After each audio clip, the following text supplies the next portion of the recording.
Bonjour à toutes et à tous. Avant tout, je voudrais vous souhaiter un bon Ramadan. Prions que le Dieu accepte toutes nos prières durant ce mois béni.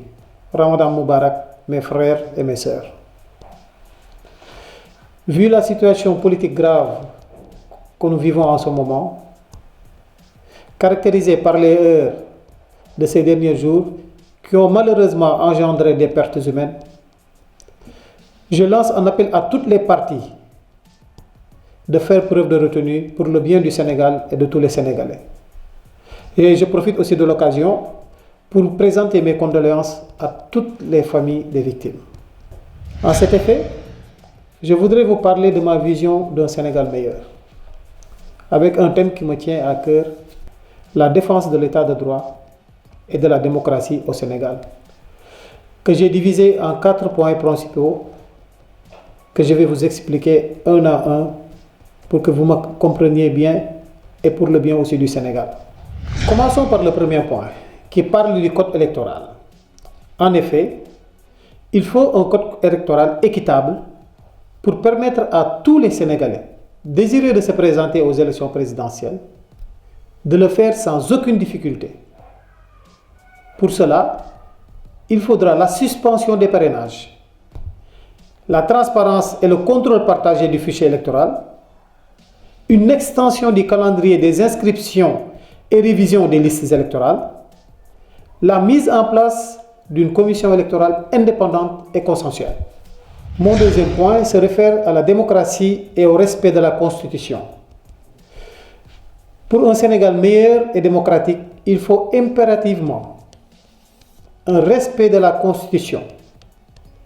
Donc non au troisième mandat. Il faut aussi garantir à tout un chacun ses droits constitutionnels, à savoir le droit de manifester pacifiquement et d'avoir la liberté d'expression et d'opinion.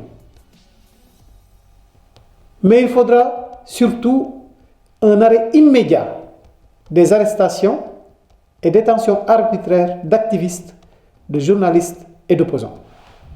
Le troisième point nous amène à l'indépendance de la justice. L'indépendance effective de la justice doit passer par 2 choses très importantes. D'abord, une séparation nette des pouvoirs, exécutif, judiciaire et législatif. Et ensuite, un arrêt immédiat de l'instrumentalisation de la justice. Mon 4e et dernier point parle de l'indépendance d'action des corps de contrôle. Je préconise de donner aux corps de contrôle, IGE, IGF, OFNAC, la Cour des comptes, le pouvoir de saisir directement la justice. Chers compatriotes, pour conclure, nous avons besoin d'un état de droit et d'une démocratie forte pour un Sénégal prospère. En appliquant ces 4 points, nous pourrions bâtir ensemble une nation juste et démocratique pour les générations futures. Et nous avons le devoir de le faire. Vive le Sénégal, vive la nation. Je vous remercie tous.